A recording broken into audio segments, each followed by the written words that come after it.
Hey guys, it is Ben, aka the Fuse Box, and I have not live streamed in a hot minute. I have been busy promoting my book, and I've been doing a lot of video game streams, but this is a very special episode as I have got a guest with me whom I have been pestering for quite a while, and it finally paid off. What is Hello. going on, Jayne? It's going really well. It's going really well. Happy to be here. How are you? Well, I am doing great. Thank you so much. And it's awesome having you on because let's see, you are from Louisiana, correct? Yes, I am. I am a New Orleans boy, Cool. born and raised. So I don't meet a lot of people from Louisiana doing streaming, so it's always really fun to meet other locals. It's only a handful of us, I think. Yeah. But we make a big impact. Yeah, it's like for us, the internet was only discovered last week. Right? Very true. But yeah, I've been keeping up with a lot of your content, and you cover a lot of franchises and TV shows that I refuse to click on for moral reasons, I would say. And so I am curious about some of them. Okay. In particular, I think the biggest one is Rings of Power. Yeah. Because, like, I'm a huge Tolkien fan. And when I first heard about this show being produced, I thought, I thought they were going to do something smart with it, where I thought they were going to adapt stories from the Silmarillion, which I was really excited about, And then when I heard they were doing something different, I was like, well, okay, well, at least, Tolkien's not gonna be, they're not gonna bastardize that. Like, they're not gonna stoop to the lows that a lot of modern entertainment has been doing. Right. No. Like, that's held to a different standard. And then I immediately, my heart sank as I started seeing these promo images and stuff. And so you actually sat through the whole thing? I did. Sort of like you, initially when I heard about it, I was kind of excited because I had been railing about how we need a Silmarillion adaptation, like ASAP.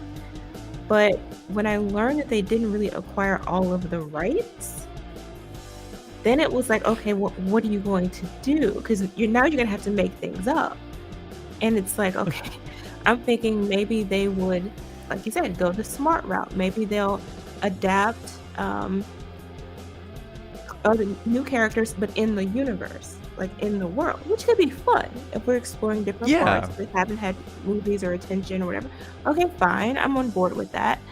But no, they took main characters and twisted them into something else. Basically, they took the names, because they did have ownership of the names, and then turned those into completely different characters.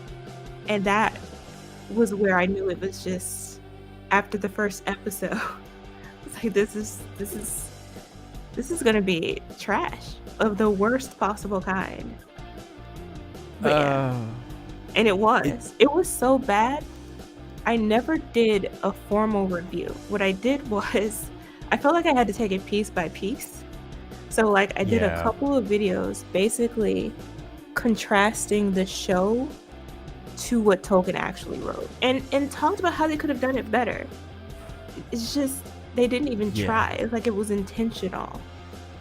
And I can't believe they actually did it.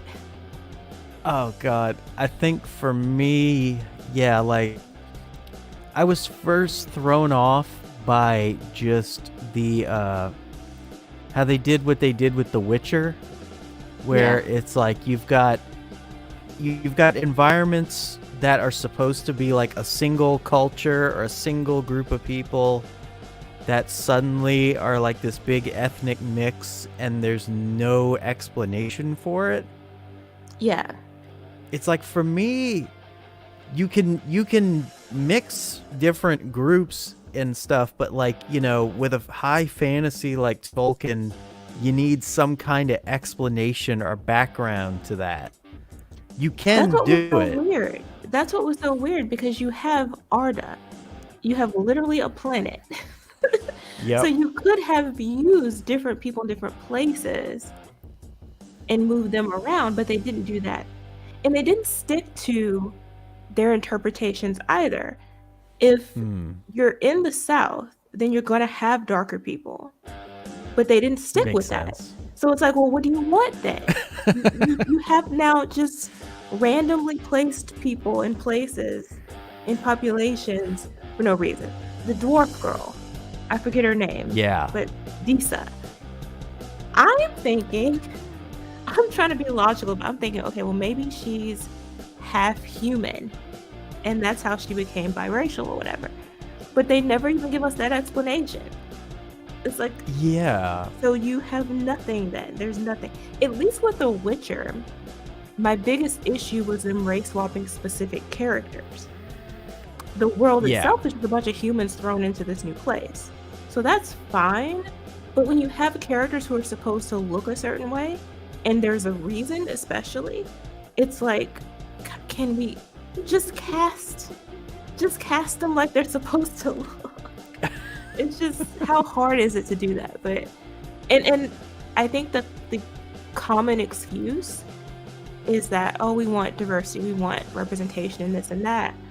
But you can't say that that's important to you and then ignore the people who actually would be diverse in the world that you're adapting. So it's the same thing with Game of Thrones. Probably even more so with Game of Thrones, because you have like defined individuals in that world who look specific ways, who you could have incorporated. Asiatic people, African looking people, and parallels. But they don't really care about any of that.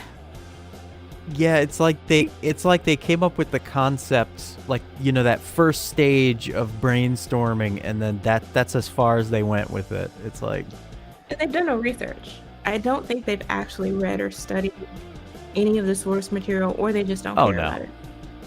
I don't think they did at all.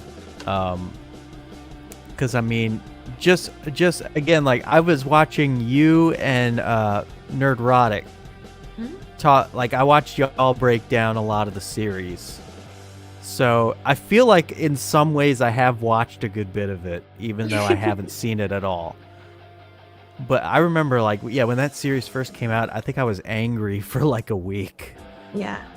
But yeah, like, I remembered when I was on Twitter, the wonderful think tank that is Twitter. And I was like debating with some morons about like the issue of diversity, I guess, with Tolkien. And it's like, I was trying to make the case that, like, you can technically do it. You just need to provide some kind of a background explanation, where it's like, if you're gonna have, like, okay, like, we have different colored dwarves, like, you could technically make an explanation in universe for that without overly explaining it, where it's like, you've got like the 7 fathers of the dwarves, and you could have it to where each one of them was like a different ethnicity. So at the very least, it's like you could make the case that, like, okay, like, each one gave birth to different races of dwarves. Yeah, or they settled in different places and stuff like that, and just adapted differently to their environments. But to me, it would have even just been easier just to make them mixed. Like, just have that be the explanation. Her particular mom or something was human, because they established that back in The Hobbit, right? The human dwarf relationships. So you have this, which would be weird in world, but anyway, they did establish it in their movies. So then now you have that as an explanation. It's pretty fairly common. It would be a thing. And she could even talk about that, like how her mom adapted to living in that environment. Could have been interesting. But they didn't care. Yeah, they yeah. But it's so humans, weird. Like, I would have focused more, if I were them, on just making the humans different colors as opposed to all the other groups, because they arose in very specific ways. Like, we know the elves are all fair skinned, like all of them, and they are for a reason, because of how they're created and how they evolved and how they moved and when they moved out of different places. So it makes sense that they look the way they look. Oh yeah. It's just they didn't, I don't know. They didn't put any consideration into how they would do that. The easiest thing to do would just be to make the humans different colors, but they didn't care. Yeah, and I mean, even like when they were doing from what I understood, they had like people, I think the Haradrim were in the show, and a lot of them were white. And I'm like, wait, what? Yeah, that's what I was saying. Like, they have Southerners, so they have said it a good part of the story in the southern part of the world, where you would have a good amount of brown-skinned people. But I think the problem was that they knew these people were going to be accused of following the dark forces or whatever. Like, they knew they were going to be accused of basically being the bad guys. Yeah. And they thought it would be politically incorrect to make them dark skinned. I think that was probably the logic. But they were slick about it, because they made the girl, whose name I can't remember, but the girl leader of the Southern humans is ethnically Persian. So she's phenotypically white, but brown enough, I guess, that they could get credit. They're people of color credit. It was just weird. Yeah, isn't she the one that was in love with Don Lemon the elf? Yeah. And that relationship was weird, but yeah. I even figured, like, if you're gonna make the stretch that, like, we have to have different colors of every species, I made it like, I think there was a group of elves that's mentioned in the Silmarillion that are called like the Dark Elves. And I know that I think they're just called the Dark Elves because they happen to like caverns and stuff and dark places. But I mean, it's like you could technically make the stretch and, like, well, okay, like those are our black elves or something. Like, that's at least something. It would have been so obvious though. Like, yeah, but yeah. I wouldn't have let them do it. I just, it's like they wanted to have, I think they wanted us to believe that he was half human. But they never gave us that story. Because he's the only one. There's like no other brown elves in the show. So I think that was the implication, but they never actually told us. That's the stuff I can't stand, is how, like, there's something that sticks out and there's no explanation. Yeah. Because that's, Tolkien is built on everything has an origin. Everything has an explanation. That's what makes it very rich and fun. Right. And immersive. And all it took was a conversation. Like, throw that in there, have him talk about that relationship. Problem solved. But no. Even, did you ever play Shadow of War? No. It was, they took way too many liberties with the canon, but at the very least, they still tried to build things up, I guess, in a slightly Tolkienian way. And there was an issue, I remember, they had the same kind of thing where people were getting kind of riled up because there was a black Gondorian. But the game actually provides the explanation that he is from Harad. And that he was sort of part of this, he was basically part of like a diplomatic exchange, I guess. Like he was adopted into Gondor as part of like I guess more of an kind of an outreach program, I guess. And you also had people from the south who migrated to Gondor. Gondor is close to the south. Yeah. So having people there made sense. And it provided an explanation for it, is my point. Is like it actually, they kept things believable within the lore. And it added an extra layer of depth to that particular character, because it's like he's technically like he's from two worlds, I guess. He's from two different cultures.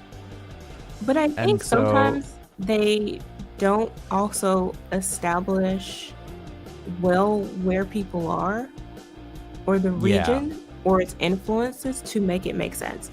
So like with Gondor, it's always been portrayed as more medieval European, but according to Tolkien, it was actually influenced by Egypt. So had you made it more Egyptian looking, then you see a dark-skinned person in that area, it doesn't make it's not as weird.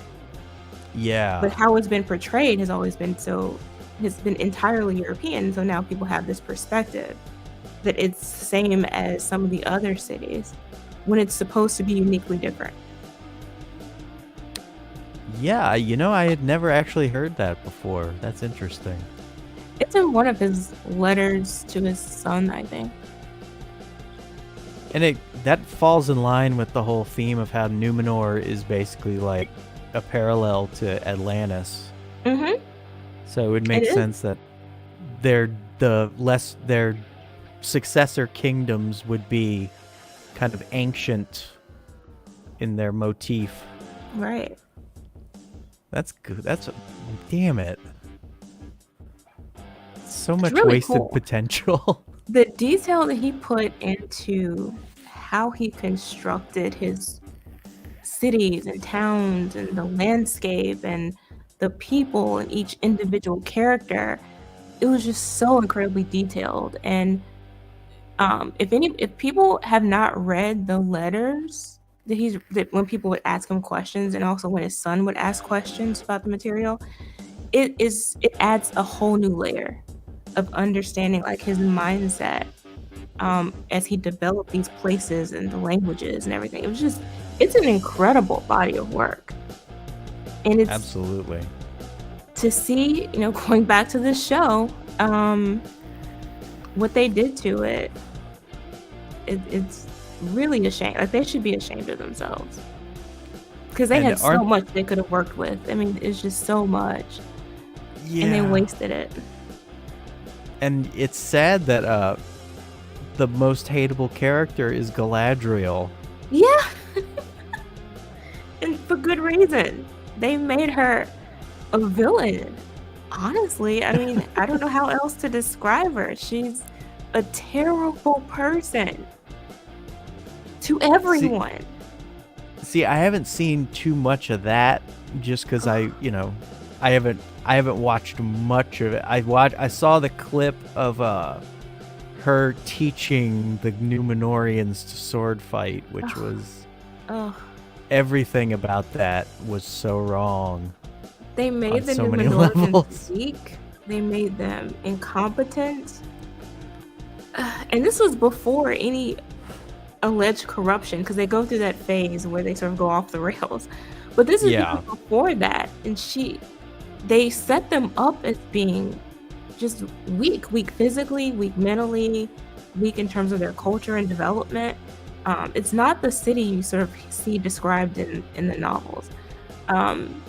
And they did this to make her even more powerful and smarter and better than everybody. And not because she's an elf, but just because she's her. Because she's better than all of the elves too. It's like you have all these elves who are supposed to work with her, and she's a military commander or something. But she's aligned with people who are so pathetic compared to her that it's like, okay, well, why are you the lead in these men? You have no respect for them. Why are you the leader? Like, it's just everything they did in the show was to prop her up, but it was at the expense of developing literally every other character. Elrond is weak and pathetic. It doesn't even make sense. And her husband is non-existent. Like, I think they've said that he was dead, even though we think he's not going to be. Like, he may show up later, but in the show he's deceased. So she has no family, she has no daughter, like none of that's there. It's just, it's insane. I think, the most, like, the whole Sauron potential love interest thing was just the biggest egregious, like, before that I thought, like, it can't get any lower than this. Yeah. And then they exceeded my expectations. I couldn't believe the audacity. Like, the nerve. All the nerve. Yeah. The girl boss thing really, when I first started seeing this trend happening, it confused me because I was like thinking to myself, I'm like, so did people not watch movies or TV shows for the past like 30 years? Mm-hmm. Because it's like they make it sound like movies have been like stuck in the 1950s. And it just seems like they're getting progressively dumber as time goes along. It's like, because it's like Galadriel, from everything I've seen and heard, she is the ultimate one-dimensional character. Mm-hmm. She's got nothing going on with her. Like, she has no character. She has no development. She doesn't change. She doesn't grow. She doesn't learn.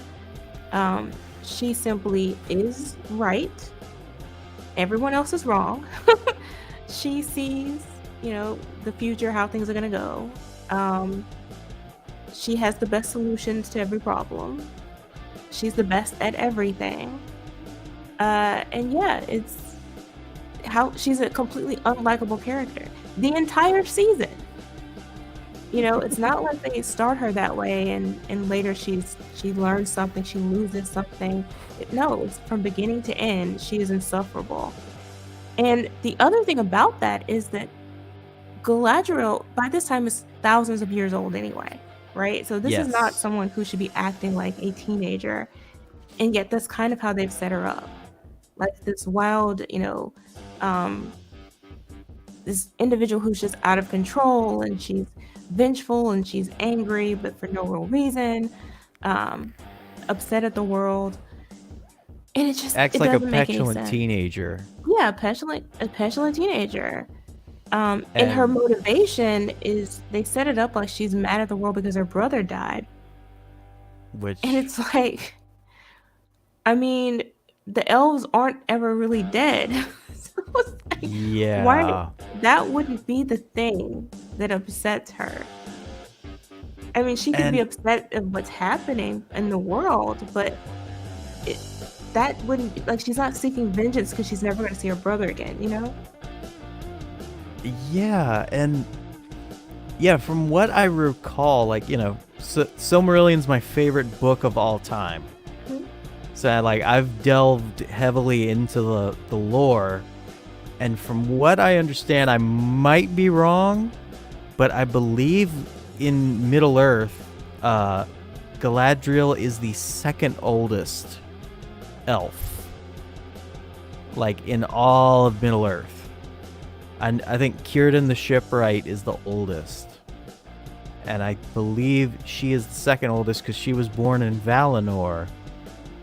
And she was raised there. before Feanor led his big exile and revolt. Yeah. So it makes, in that regard alone, it makes no sense that she would be as inept and as foolish as she is. No. In the show. She would be wise, which is what she's known for. She's known for her wisdom, and yet they don't show that at all. They also make her, they do this thing they do with female characters these days, where they make them unattractive. Like, so what's supposed to be like the most beautiful elf, they just made her homely or like very basic looking. And it's so funny because it's like the girl herself is pretty, but in the show, it's like her hair is a mess. She dresses terribly, which brings me to the issue of the costumes all suck. But she looks, and I think it's because they make her angry all the time. So like she always has this frown in her face, and she's always mad at everybody, and she just doesn't look like Galadriel. She looks like to me she looks a lot. To me, she looks a lot like a chipmunk. Because of her teeth. Yes. Yeah. Because I always see stills of her with the, Yeah. And I kind of think that was intentional. They wanted her to look off or not traditionally attractive because male gaze. So. Well, they nailed that with Elrond. That guy was ugly as sin. Oh my god. And he looked so weak and feminized. Yeah. Well, they literally reversed their roles in that he's supposed to be a soldier at this point, and she is the diplomat. Yeah. And they switched it up. She's going around being the orc killer, the vengeance, Yeah. They couldn't let any of the men be competent in this. And when I first heard they were doing like the proto Hobbit thing, I'm like, this show doesn't need hobbits. No, and certainly not proto. Like, why are you creating this thing? Like, it doesn't make any sense. I think the only reason they put the hobbits in here was the same reason they put the wizard in. Yep. Familiar territory. Even though they shouldn't be there, they don't make any sense. They wanted the wizard hobbit relationship. Yep. They just stuck it in. Let's throw in some familiar quotes. Yeah. Hey, you saw the movie, right? Like, this was in the movie, remember? Member berries. I remember. But frickin', so yeah, like, and now you may know more about this than I do, but is it true that they are gonna be doing like a reboot? A reboot? For season 2? Like, I kept hearing rumors that season 2 of Rings of Power was gonna like reboot the whole damn thing. No, I don't think it's going to be a reboot. What they were saying was they were going to stick closer to the books this time. And I'm like, well, how when you've messed up everything?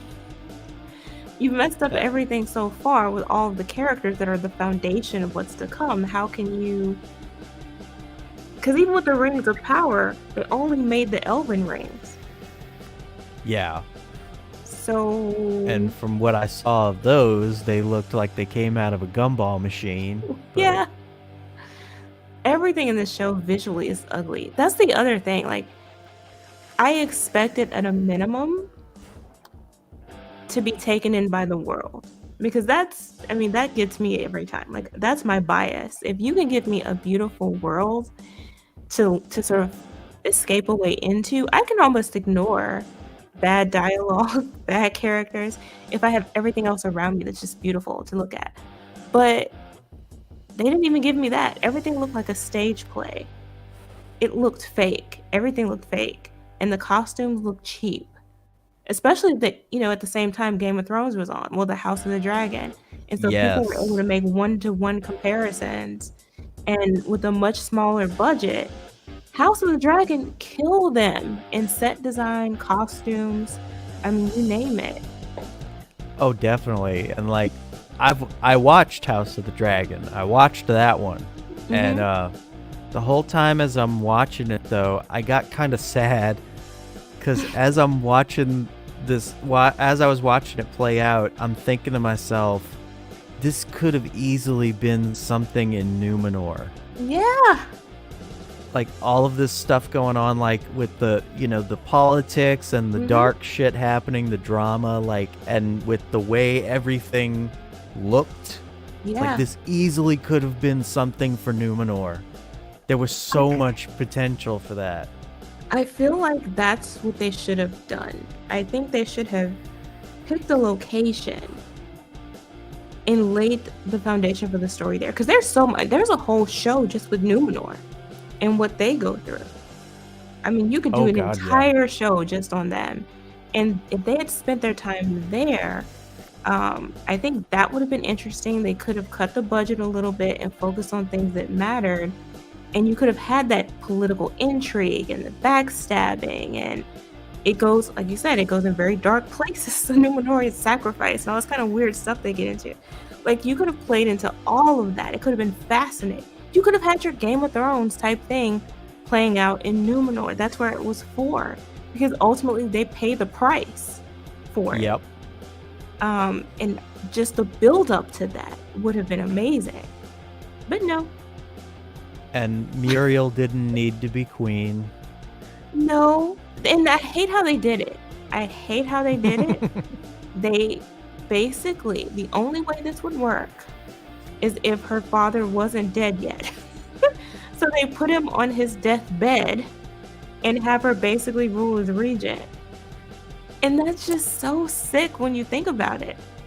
Like, to drag out a person's death just so you can have your girl boss is ridiculous. It would have made more sense, because there were two versions of the story with her. There was the version where she actually was involved in the overthrow of the faithful.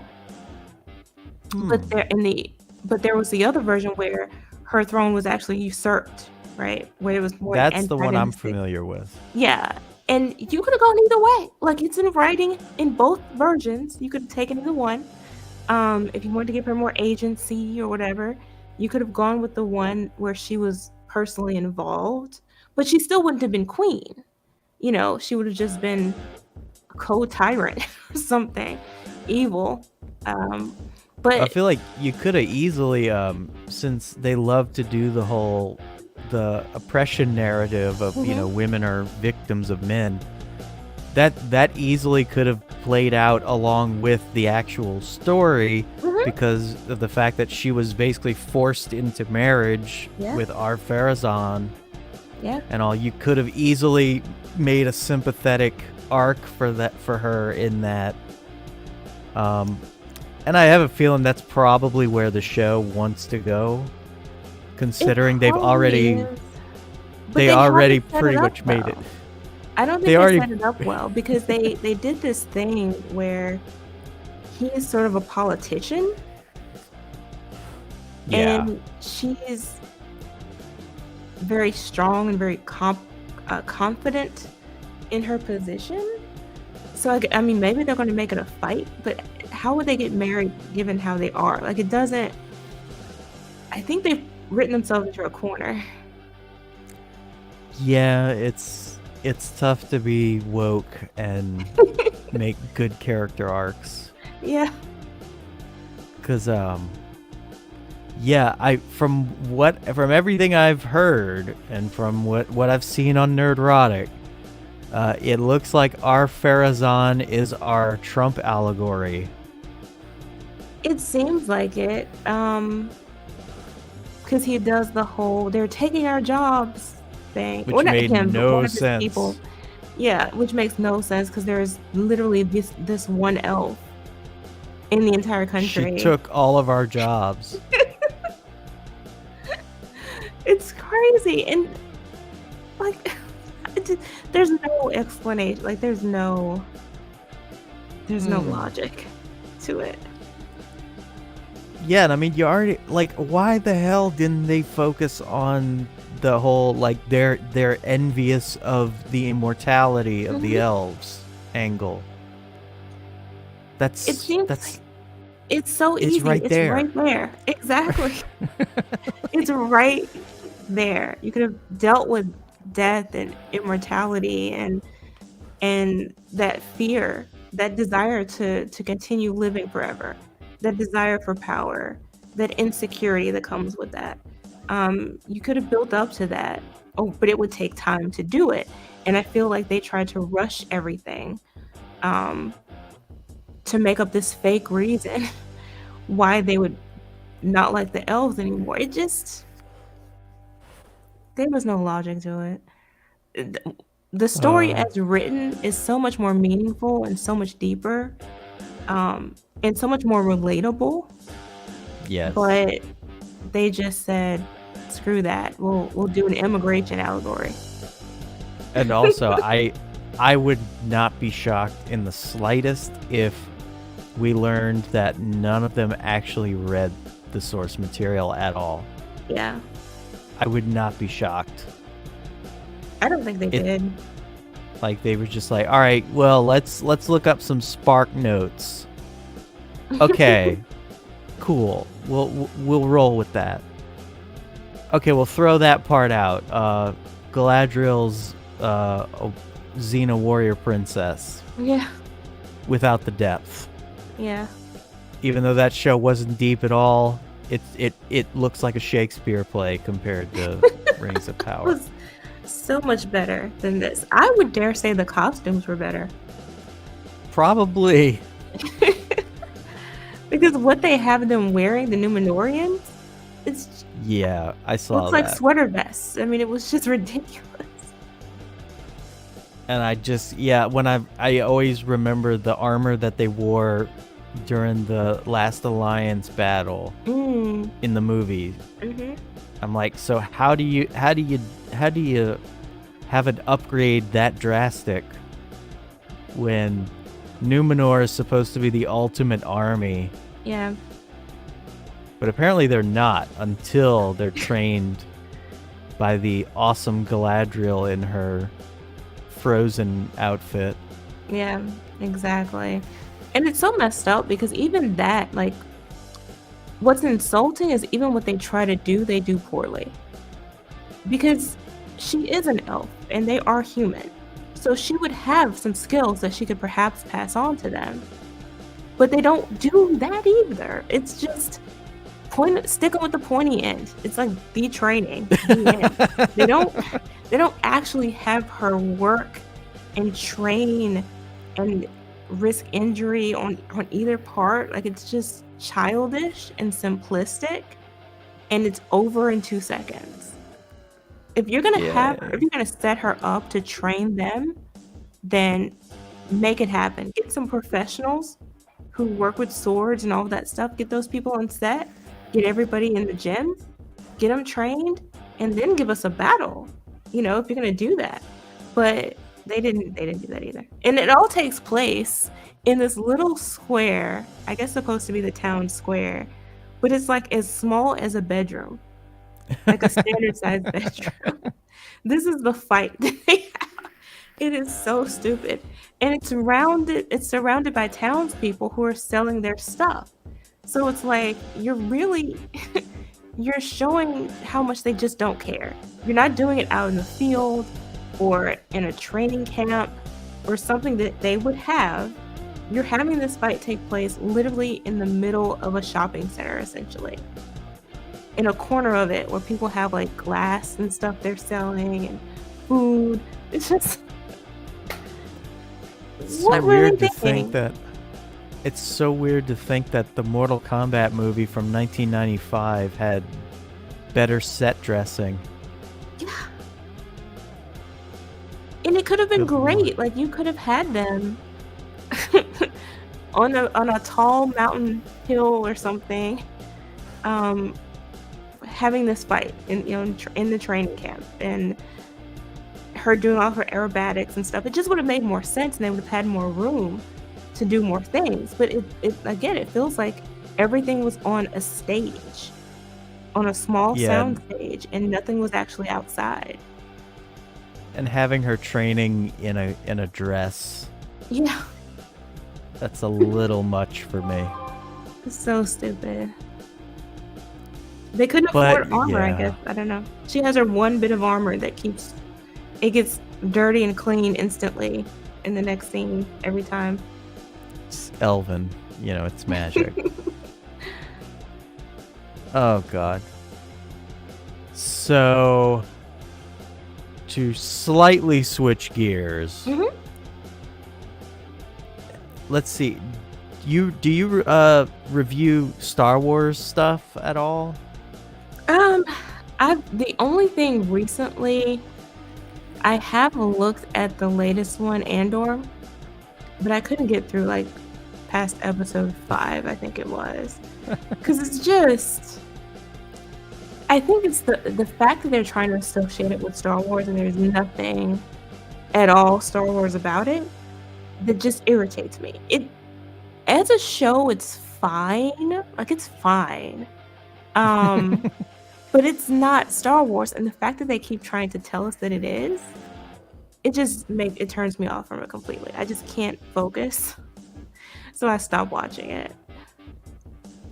Well, that makes sense. Yeah. I'm behind almost everybody in Star Wars because I stopped watching anything Star Wars right after The Last Jedi. Yeah. I couldn't, because I'm like, I don't get the point of watching all the new content, because it's like, well, they already rammed it into the ground.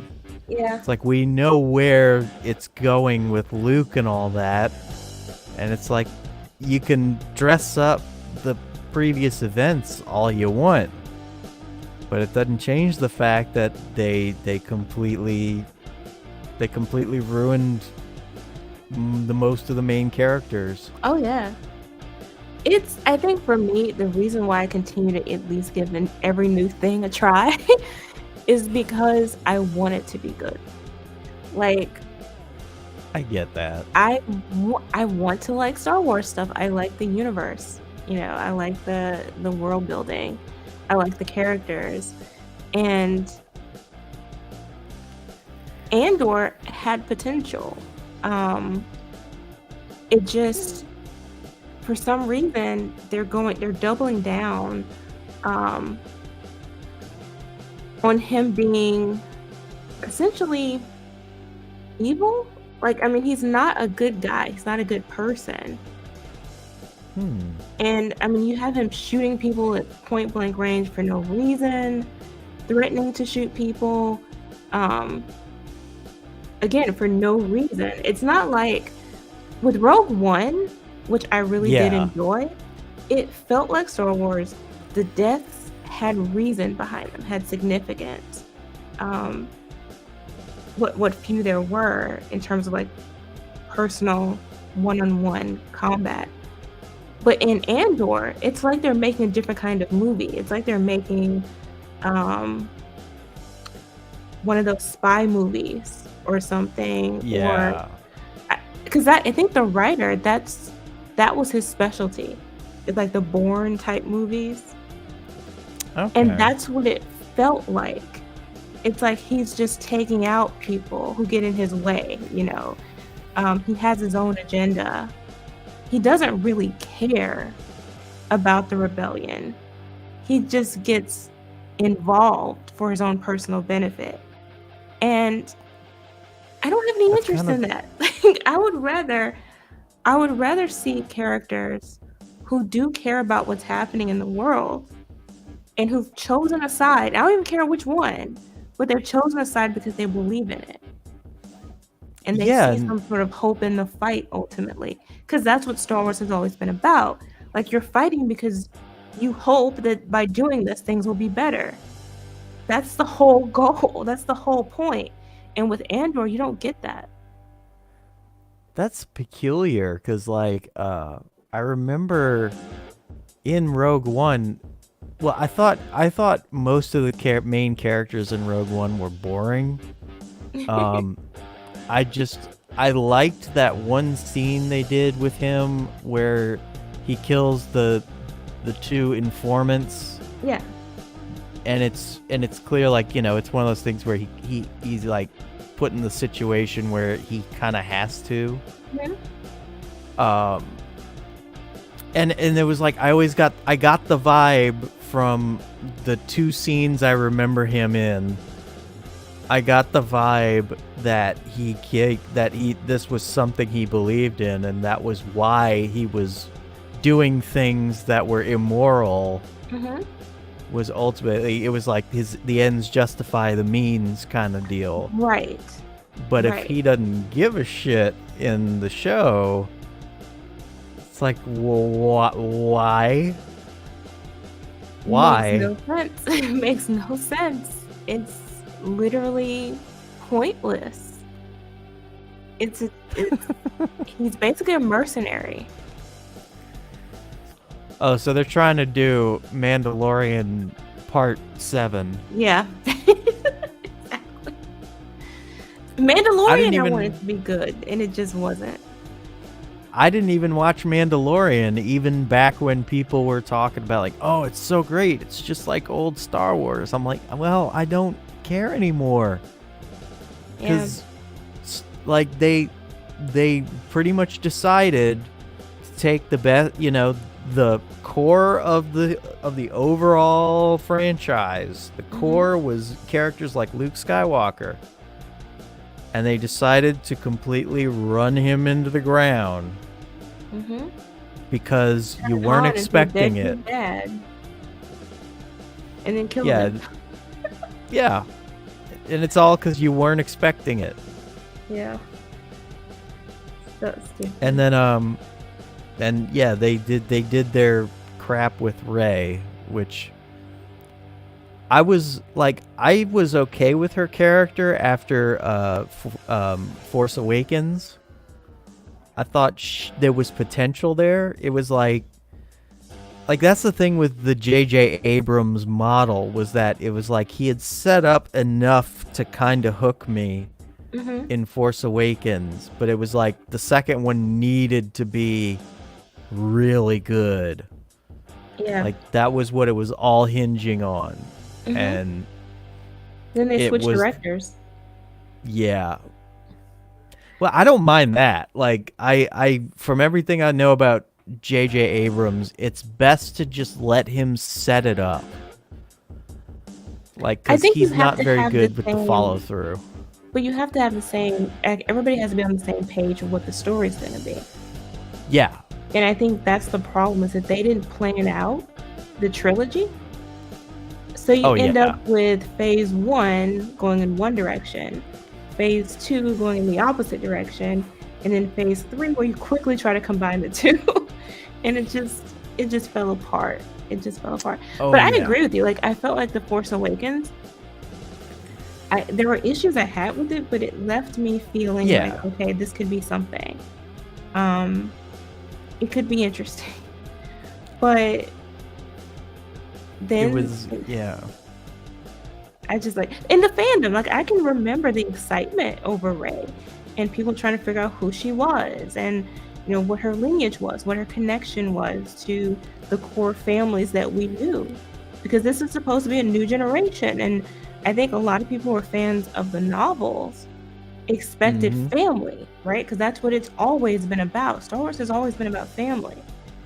So you expected one or more of these characters to be descended from the major characters we knew. And then we would see their story and we would see it sort of take this step to the next group, which would have been wonderful. But they chose not to do that. I don't know if that was the original plan. I don't think it was. I think she was supposed to be somebody's child. But then they decided they didn't want to do that. They wanted to make her a nobody.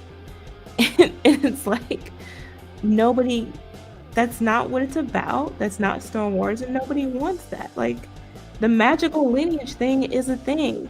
Like, that's a story thing. It's built in now. And it was also just like there were things in Force Awakens. They were setting up plot threads that were connected to her lineage. Like that was her whole story.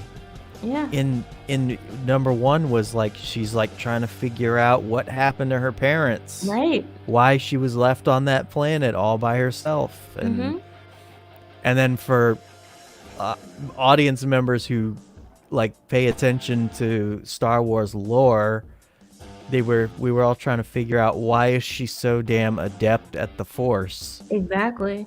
Because the second she learns about it, suddenly she's pulling off moves that we didn't see until like after Yoda's training. And then Rian Johnson decided, well, it'll be meaningful as a gender statement if she's just good at this, just for being a woman. Just immediately better than everybody ever. But I think that's the fault, I think, of a lot of these girl power narratives these days, is that they don't believe in building them up, and they don't believe in having a backstory for some reason. They just don't. Yeah. It's because like there's this weird belief amongst like the activist types where like if you give your female character flaws or foibles, it's like that's somehow like saying that they're weak. It's like, oh well, like you made her having issues with her family. That's such a patriarchal thing of, you're saying she needs like a man in her life, or she can't do it on her own, or blah blah blah. It's like everything is a political statement. So I think that's too why Finn took a back seat. And he was the main character. Supposed to have an arc, and he was the main one who had big potential as being something unique. Because it was the first time we actually got to see a stormtrooper as a human. Yeah. And when he held that lightsaber, everybody was just, that I think captured everybody's attention immediately. Like, this is going to be interesting. And then I think a lot of people expected the two of them to train together and become like this force, right? But you couldn't have that if she has to be the bestest ever and the greatest ever and the only one who has all of the attention and all of the love. If she's the center of the world, then she doesn't need anybody, and you can't have anybody else around her be competent. And that's why you ended up with Finn just screaming Rey, Rey, Rey. That's his whole line. Like in the rest of the movies. And then in the end, they forget about him. And also, just like, I love how their whole spiel is we're all about being progressive. We're all progressive. But it's like then they relegated Finn to the stereotypical spot that the black guy is always the comic relief side character who we don't really explore. Because and it it's didn't like matter. They have their diversity in their strong woman character. That's it. Finn is a man, so he didn't matter. And it was like, you set up this awesome thing right in the beginning of like, okay, he's the stormtrooper that has a crisis of conscience. Like, where are we going to go with that? Well, we're not going to go anywhere with it. No. He's just going to be stumbling and tripping over himself and making the funny fourth wall breaking jokes. And I kind of wonder if they saw the excitement around him and deliberately felt it was taking attention away from Rey.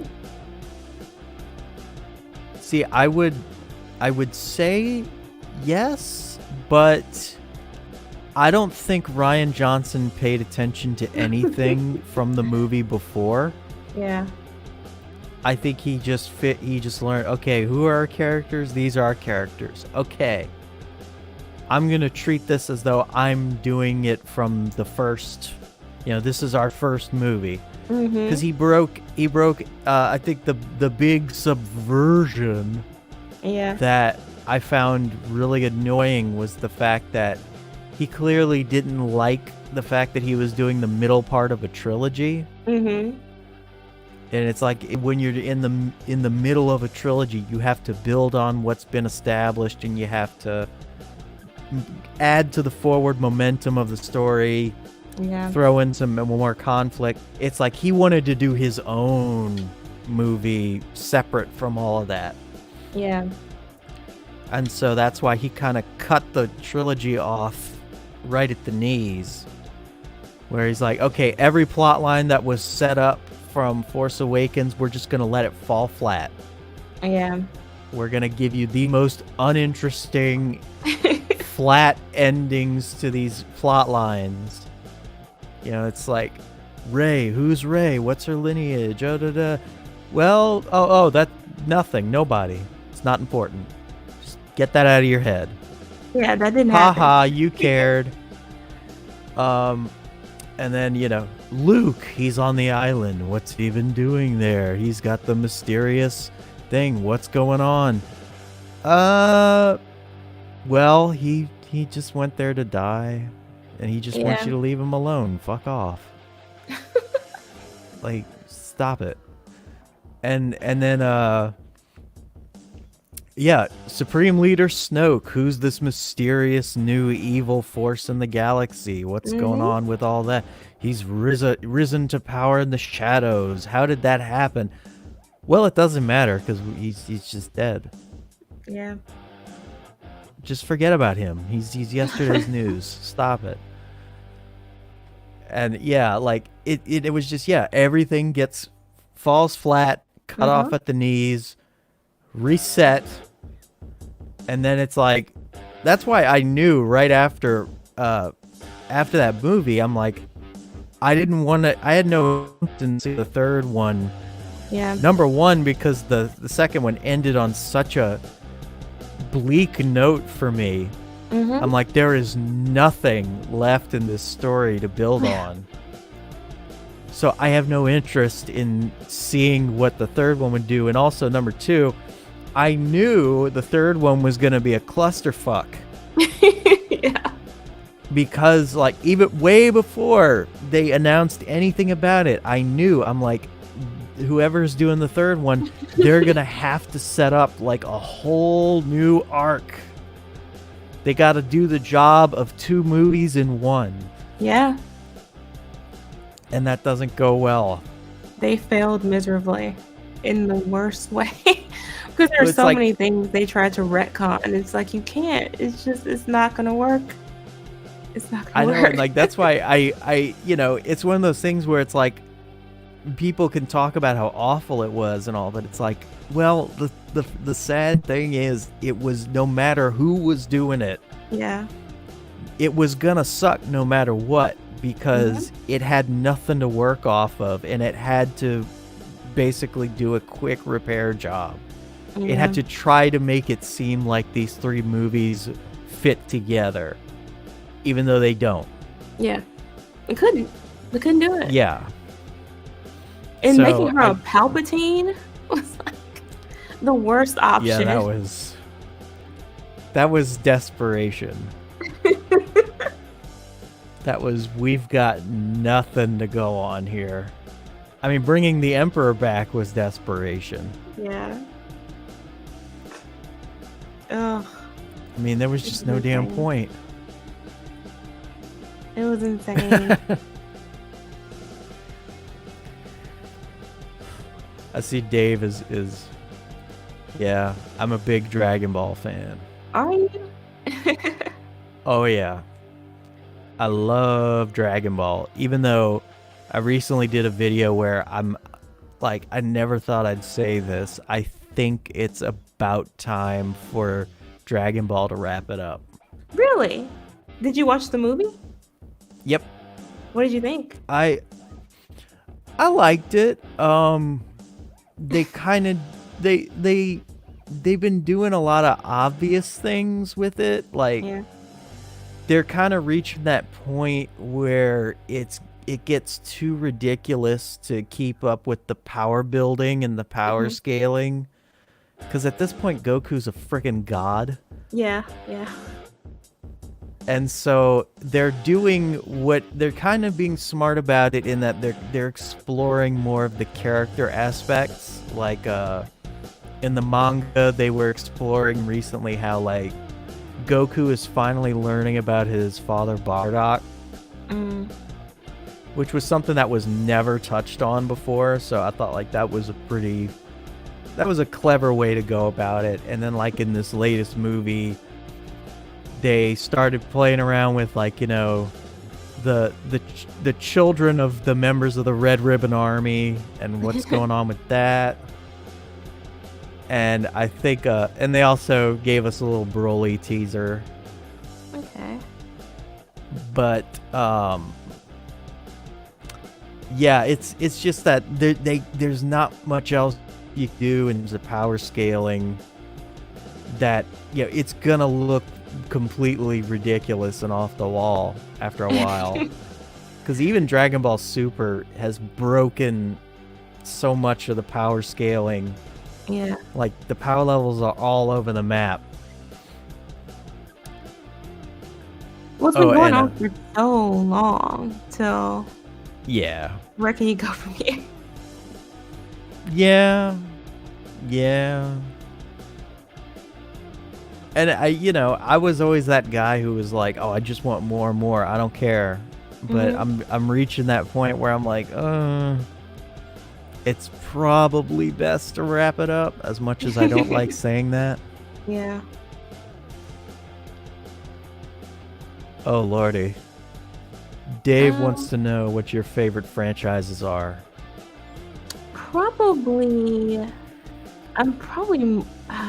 I'm not gonna rank them, but Star Wars, Star Trek, probably, yeah, Star Wars, Star Trek. I like a bit of the Marvel stuff, but in terms of what's been ruined, all of them. Yeah, I was about to say. I was trying to think of one that maybe hasn't been ruined. They haven't touched yet. They've pretty much ruined everything. Yeah, they've ruined most of my favorite franchises. They haven't ruined Pirates of the Caribbean yet. They tried. They did. They tried, but thank God having to cancel it. They pulled the plug. Thank God. That's just what we needed, a Charlie's Angels Pirates mix. Yeah. They ruined Toy Story, which I thought would never happen. Yeah. Like, how could you ruin that?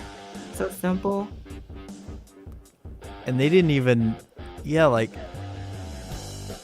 didn't even do the usual tropes to ruin it. They just forgot about who the characters were. Yeah. That was embarrassing. That should be embarrassing for them. But I think probably the worst is Star Trek. That's the one that they keep doubling down on with all the new, because they have so many new spin-offs and all of them are terrible. Yeah, I think the only one that really hits me is the Picard show.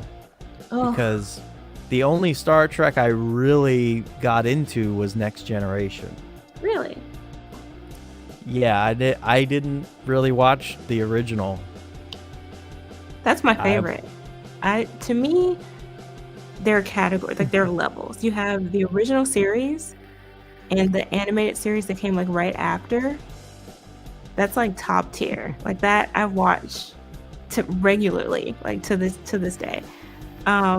Then you have pretty much everything else pre this era that's good. Yeah. If it's on, I'll watch it. But this new stuff just is not Star Trek at all to me. Oh yeah. But top tier is the original series. Like I love the original series. It's so fun. It's fun. It's lighthearted. It doesn't take itself too seriously. But this new stuff is just ugh. I liked Next Generation because it brought up a lot of great moral quandaries. Mm-hmm. And the characters, I think, became very likable and well fleshed out around seasons 3 and 4. Yeah. But then, yeah, like this Picard show, it's like they decided to completely revamp Picard as a character. Yeah. The complete opposite of who he was in the show. They ruined him. They decided to destroy him, to deconstruct him, is what they've done. And now they've killed him. So, you know. Oh, they did? Yeah, he's an avatar or whatever. Oh, right. Yeah, they turned him into an android. It's like, who was the exact same age. right. And had the exact same problems. So we didn't skip a beat. No. It had no significance whatsoever. It was just a quick Deus Ex Machina. It's so stupid. But like you said, they make these changes to be so woke, and they don't even think it through to develop it well. Yeah, I would agree with Nerdrotic in that it's this J.J. Abrams team that, you know, they really don't have a lot of talent when it comes to storytelling or building a story. No. All they know is the mystery. It's a mystery. Build up the mystery. And that's all they know. That's it. No follow through. And it's we need different colors and genders on the screen. Yeah. Even though that's been happening for about at least 30 years, probably longer, we're going to pretend like that. No, like none of that happened. No it's story. 1950. Though. We don't want to give them a good story. We just want them seen. Well, stories aren't flashy, and they're not, you know, and they require people to think, and you can't think when you're watching something. No. Lord, and they're not even visually interesting either, though. That's, you know, I go back to that because that's what always tends to get me in. Like with this new show, Peripheral. Does it have some woke stuff in it? It does. It absolutely does. But it doesn't go too far with it. And the world that they've created is interesting. Like, it's fascinating. The technology, and it has like this time travel element to it. Oh, nice. And it's just really like, I could pause screens from the show and just look at them and just learn so much about the culture of the city or the world that they're in. Like, I like things like that allow me to just become immersed in it, to think about it, to see myself in that place, in that world, and how I would handle these different situations that the characters are in. Like, things like that, you don't get with a lot of modern storytelling. But occasionally you'll get something that does give you that experience, and that's one of them that I do like. Severance is another one. Season 1 of that, I don't know if you're familiar with that. I think it's I haven't heard of either of these, but Severance is a must watch. Like, oh, damn. I've been pushing Severance as if they sponsored me. Severance is awesome. Everybody should watch it. It doesn't have anything woke in it. It has diversity. It has female characters. But everybody is so good. The acting is on point. The world building is amazing. And the storytelling is just top notch. It's pure escapism. And it's fun. And it's entertaining. It has layers. And it's great. So definitely check that out. Oh, hell yeah. So you're telling me that you can actually have non-white characters and tell a story? Shocking. That sounds like witchcraft. It's unheard of. Because, you know, again, like it's still 1950, you know? We haven't ventured into that part of storytelling. I know, right? And guess what else? You can have women that are strong but also have flaws. And men who aren't weak. It's amazing. Now that sounds crazy. It's crazy talk. Lord Almighty. Well, it is getting to be about that time for me to wrap it on up. But I want to thank you for coming on. Thank you for having me. I'd love to do it again sometime if you're available. Sure. I mean, you know, I think you know that I can be very persistent, you know. I tend to I've you know, I've got a bit of a bad reputation on the Twitter. But let me see. I wanted to really quick before we sign off, I wanted to let everybody know that Outlaw Knights Genesis of a Renegade Part 2 is still live on Indiegogo. And we're not doing super well this time around, unfortunately. And it's looking like we may not hit our goal this time around. But I'm going to push it nonetheless. If you're watching this in replay, click on the link in the description of the video. Check out Outlaw Knights. You will be glad that you did. It is an awesome space pirate space opera that tells stories with fun, immersive, escapist worlds. And there are themes which one could somewhat say are modern, but they don't beat you over the head.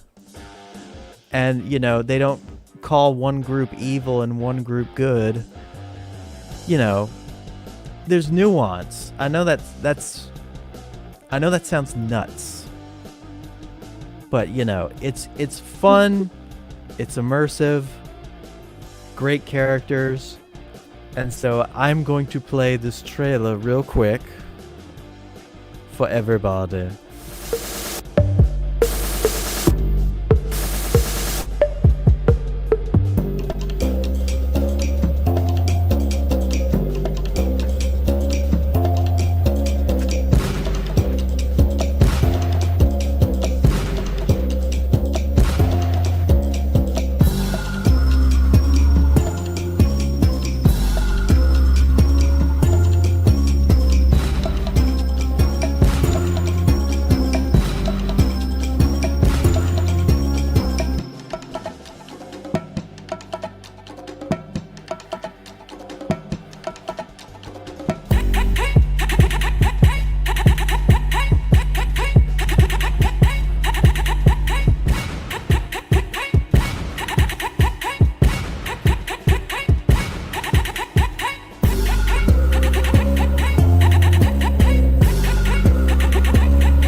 So yeah, check out Outlaw Knights. Click on the link in the description.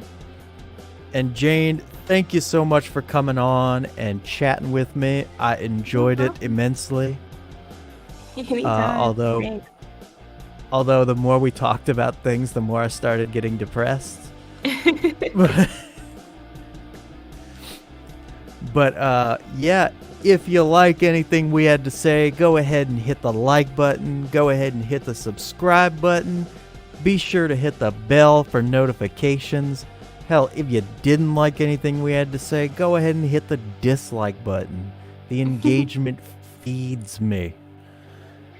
And yeah, thank you so much for joining us, ladies and gentlemen, and we will talk to you all later. Bye.